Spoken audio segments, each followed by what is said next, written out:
Okay, Hayden wants to ask if left-wing terrorism is on the mind of intelligence agencies. I don't know. I'm guessing the answer is yes. I do know, and again, if you read my book, The Peaceable Kingdom, there is part of a chapter on the far left. We had a far left terrorism threat in Canada in the early 1980s by a group called the Squamish Five. Sounds like a basketball team. These were a bunch of lefties from British Columbia that hated nuclear power, nuclear weapons, environmental damage, mink farms, and all kinds of stupid stuff. And they end up getting arrested after they blew up tried to blow up a Lytton factory in Toronto that was making parts for U.S. cruise missiles.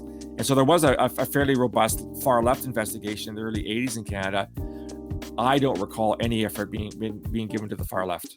That may change, and that may have changed since I left the security service in 2015. Because one thing that you definitely have to worry about is the possibility of those that are so concerned about global warming and are angry that nothing's being done about it, that they may resort to acts of violence to make their point. As I've said many, many times, anytime you have a grievance, whatever part of the political spectrum, and you're so angry that nothing's being done about it, you could turn to violence to get your way. So it is not beyond the realm of possibility that environmental groups, Antifa, groups like that, could engage in violence. Anti-pipeline groups. I did a podcast a while back. The group's name has slipped my mind. That are calling for the possibility of violence. They were a green group. They were calling for the possibility of violence. Check the website. The podcast is there. I think it was sometime last year or the year before.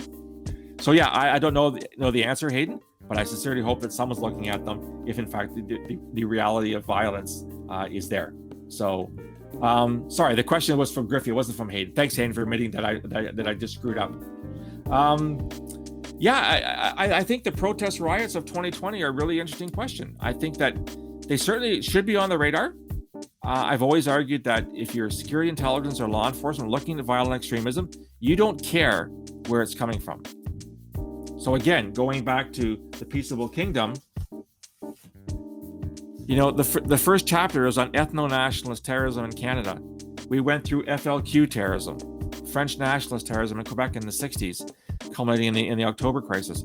We went through Armenian terrorism in the early 80s. We went through Sikh terrorism that was responsible for the Air India bombing in 85. We had Iranian terrorism in Canada. Want to go back far enough? We had Irish terrorism in the 1860s in Canada. Then, of course, the Islamists took over, and then we have the far right. The point I'm trying to make here is that when it comes to violent extremism and terrorism, the security services don't care the direction where it's coming from. As long as it's violent and it's carried out for political, ideological, or religious reasons, which is what the Criminal Code in Canada, Section 83.01 says, and what the CSIS Act says, Section 2C of the CSIS Act, the rationale is irrelevant. The fact they're using violence for those reasons means it should be investigated. So I do think it's highly possible, if not probable, that at some point we're going to see the possibility of more far left investigations. But then again, it becomes a resource issue. As I argued about the far right, if you're going to put more on the far right, the resources have to come from somewhere. And you can't just make up resources out of thin air. They got to come from another investigation.